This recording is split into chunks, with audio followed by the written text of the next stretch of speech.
Hello, my friends. Today is a new day. The question of the day is, are you wearing mittens?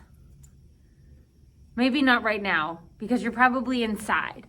But if you went outside yesterday or today, this morning, are you wearing mittens?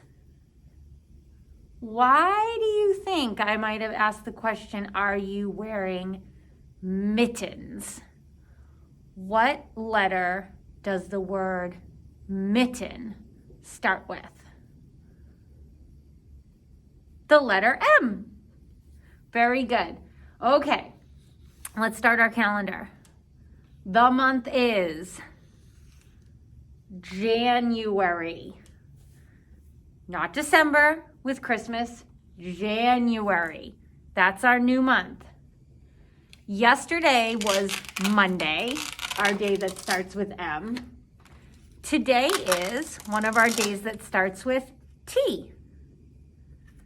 Tuesday.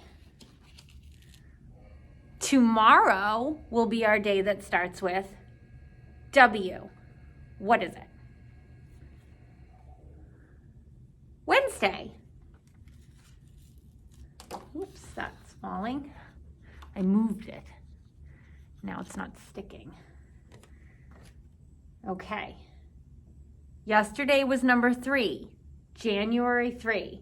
Today is the next number after 3. Who knows? Do you have it? 4.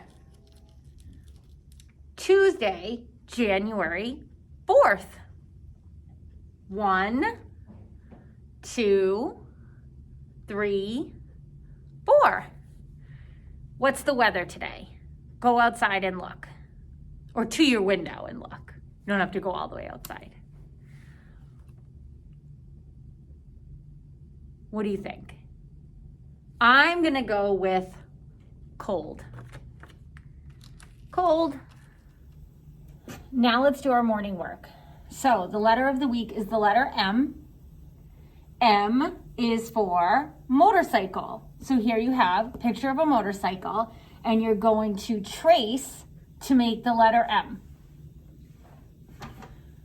You start them at the top, down, leave yourself a space, make another line next to it.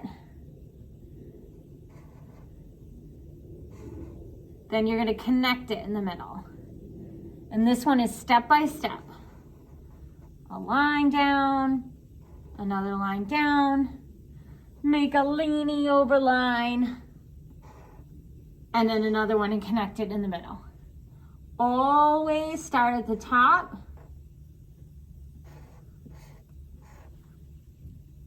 and go down. Start at the top, make your line down, another one next to it, your leaning over line, and then another one, and meet them in the middle. So you go and you trace all of the capital M's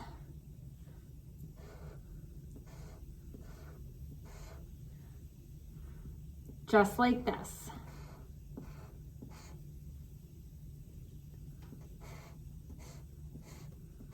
Like that. Now we're going to move down to the lowercase m's. Always start at the top. Straight down. Step by step. Straight down. Pick up your pen. Make a little scoopy line. And then another one.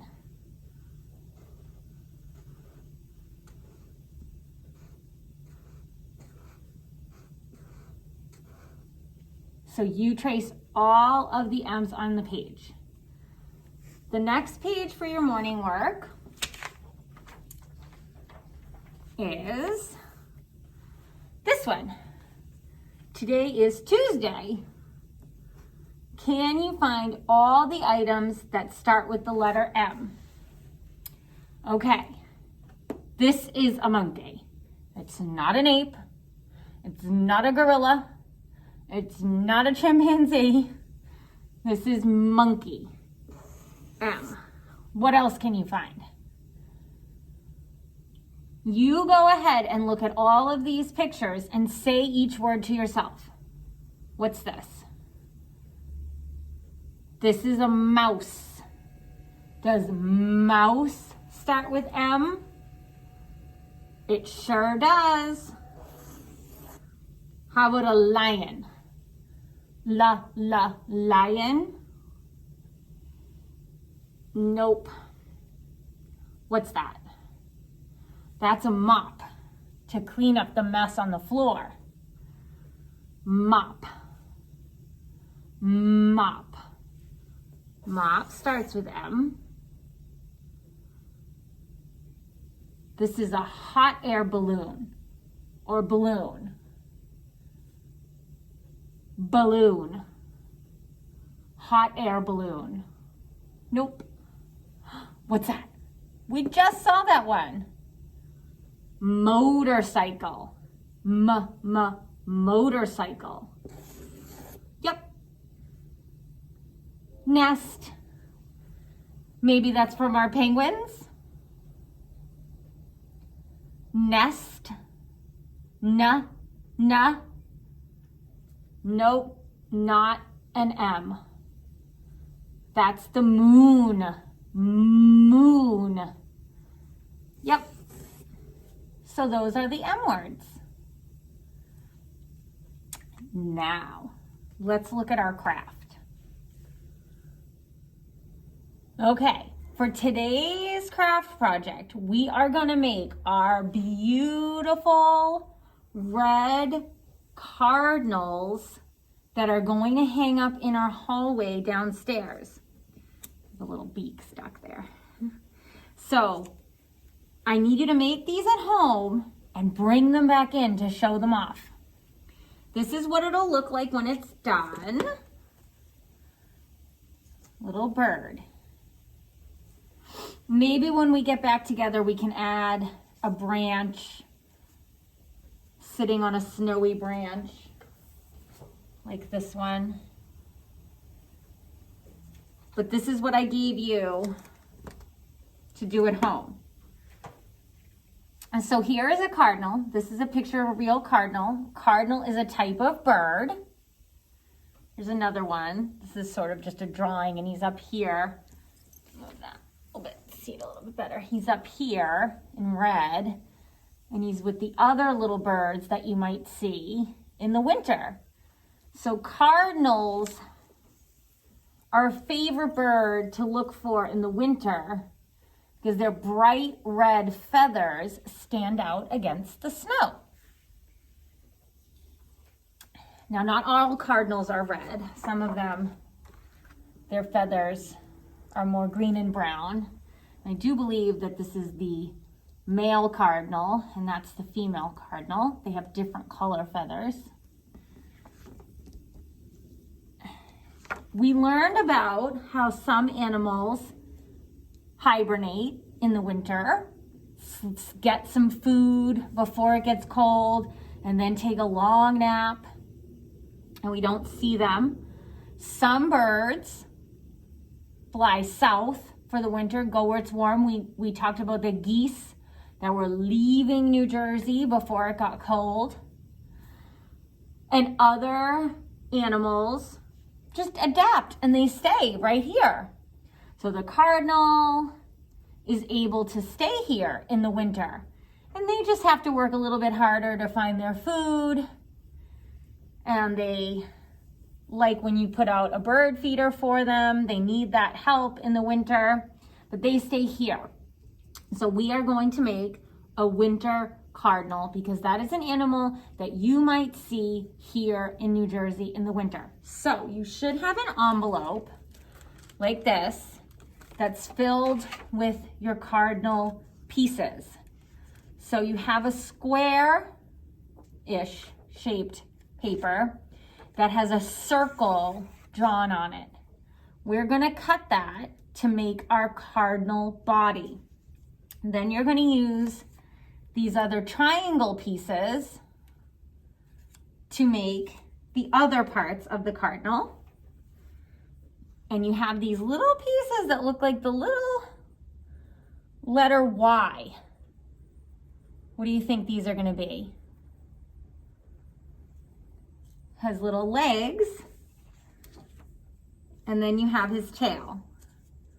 I have his tail here. Okay, so the first step is to take the circle. Find the big red paper and you're gonna cut it out. You're gonna take your scissors and carefully, it's hard to see in the video, but you can see it on your own paper probably. I did it in silver, so hopefully it'll be a little bit easier. Cut along the circle. So I'll do that with you.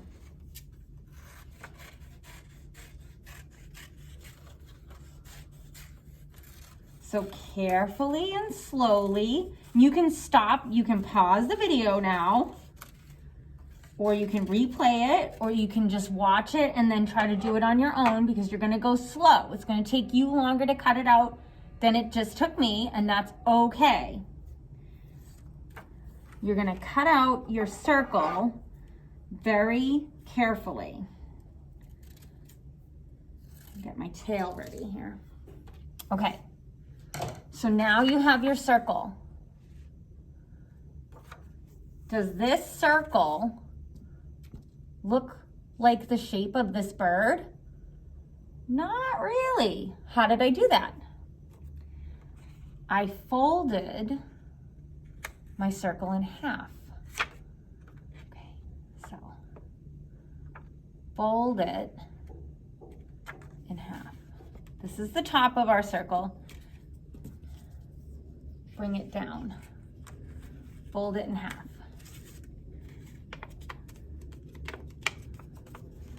Press it. You might need someone to help you do this part. If we were together, I would help you when you went to fold it. It's okay if it's not exactly perfect, and I would like if it flipped up a little bit because it's gonna make him look like he has a fat belly. Okay, so that's step one. Do your circle. Okay, here's my circle piece. All right, now you need to find your triangles. First, I want you to find the black triangle.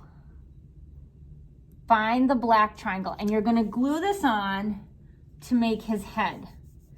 Cardinals have a black outline around their beak, their nose, their beak, and their eye. And our cardinal's gonna be looking on the side. Okay, so get your glue or your tape, glue in your black triangle, and we're gonna glue it on. And it should go like this. So your triangle has 1, 2, 3 sides, and you're gonna put a little glue. I think for this project, it's gonna be best if we put the glue here. You want the black triangle to go to make it look like the cardinal's head. So put some glue at the tip of the half circle that you just made. And then put his head on. And you just want to make it look like it's sticking out a little bit. Okay. It's gonna be cute no matter what. Mine is actually a little bit bigger, I think, than the one I gave you, and that's fine. Okay, now the next step is his beak. Find your orange triangle. And we can trim these when they get back, when we bring them in. Maybe we can add some feathers. Maybe we can add some glitter. But let's get them started at home, and then you can show me what you did. And we're gonna show them off to the whole school when we're all back together. Now we're gonna add that other triangle on top of the black triangle, just like that. So we just made his beak. Now I need an eye. Cardinals have two eyes, just like us, But because he's looking at the side, we only need one. So I gave you one googly eye. And it looks good if you put it on the black, because he doesn't have an eye on his beak. It's here, just like that. Now, we need to add his tail. So you should have a red triangle. Now this is where, when you come back, we'll find some feathers or some glitter or some stickers to make them fancy. If you have that stuff at home and you want to add things to his tail to make it look like this beautiful bird up here, go ahead. That would be great. But this is what we're going to do for now. We're going to get it started with the little triangle. So again, I think for this project, it's easiest to put your glue on here, on the circle part. And we have glue here, just like that. Okay, I'm going to add my triangle tail. And, you know, move it around till it looks right to you.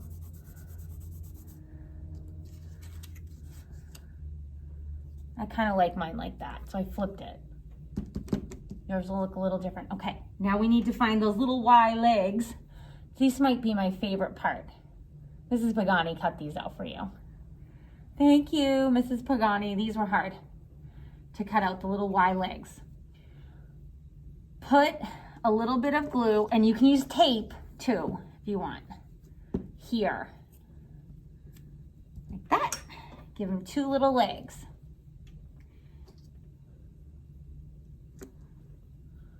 Okay. And there we have our cardinal. So I made this one today, and he already looks a little bit different than this one that I made the other day. But we're gonna have a whole fun family of cardinals to hang up downstairs. We'll put them on some snowy branches maybe. We'll see what we can do when we get back together. All right, so that's your cardinal.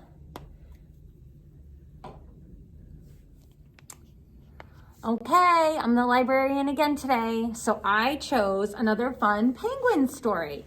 This is Penguin Pete Ahoy. What do you think Penguin Pete might be pretending to be? He's on a ship. Let's see.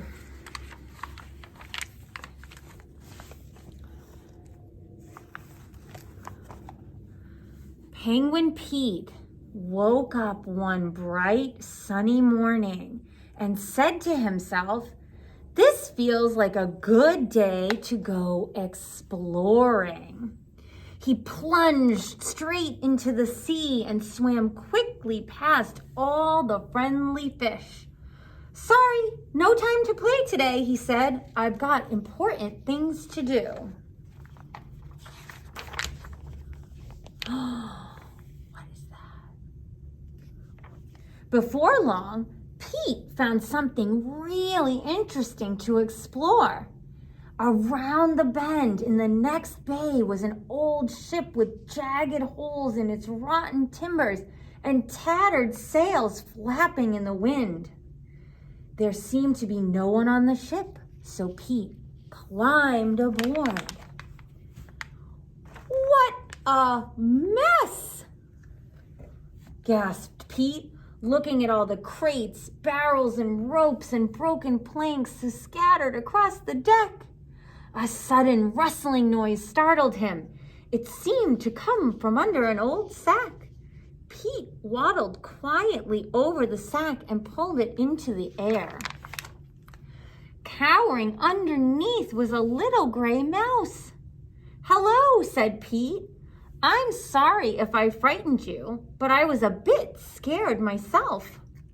I didn't think there was anyone on this ship." "There's only me," said the little creature, "and I wasn't really frightened." The mouse stood up straight and saluted smartly. "I'm Horatio, the ship's mouse," he announced. "Welcome aboard." "Nice to meet you, Horatio. I'm Penguin Pete. Let's be friends." "All right," said Horatio. "Come on, I'll show you my ship." Pete liked the storeroom best of all. Some of the boxes and packages were broken open, and Pete had never seen so many good things to eat. "Does all of this really belong to you?" asked Pete, licking his beak. "It certainly does," said Horatio with pride. "Help yourself." "Let's go back on deck," said Pete when he was too full to eat anymore. There he is, eating all the food. Pete rushed upstairs and found a fishing net to play with. He swished it through the air, used it to give his friend a ride, even dressed up in it, until suddenly he was tangled in the mesh. The more he struggled to get free, the more entangled he became. "Don't worry," said Horatio. "A ship's mouse can handle the nets. I'll get you out of there." Next, Horatio suggested a game of hide and seek. Pete tried his best, but he wasn't very good at hiding, and the mouse, who knew every nook and cranny on the ship, quickly found him every time. "Let's climb to the top of the mast," said the mouse. "You can see the whole world from up here." He scampered nimbly up the rope ladder. Pete struggled to follow him. Pete has little penguin wings. The mouse is really quick. "The view from here is wonderful, isn't it?" said Horatio. "Yes," said Pete, "but I don't like being up so high. I'm feeling dizzy." "You're just seasick," said Horatio wisely. "I think I'd feel better in the sea," said Pete. "Why don't we go for a swim?" "Swim?" said the little mouse nervously. "I have a better idea. I'll ride in the lifeboat. It still looks seaworthy. You can push me." Pete carefully lowered the boat into the water and began to push.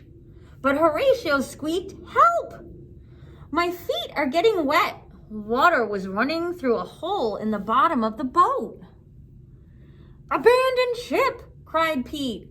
"But I can't swim," said the little mouse. "I'll save you," shouted Pete. He raced to pull Horatio out before the boat sank. "Climb on my back," said Pete. "You'll be all right." Does this remind you of something that we saw in the gingerbread books? I have a feeling that Penguin Pete is friendlier than that tricky little box. He carried his little friend back to the ship and wrapped him in a blanket. The mouse was still trembling with fright. "I think I'll stay on the ship from now on," he said. "But I hope you'll come visit me again." "Of course I will," said Pete as he jumped into the sea. Horatio scurried to the ship's rail to wave goodbye. "Ahoy there, Pete," he called. "So long, shipmate," cried Pete as he paddled away. "The next time I come to visit, I'll teach you how to swim." Penguins are excellent swimmers. And there's Pete playing.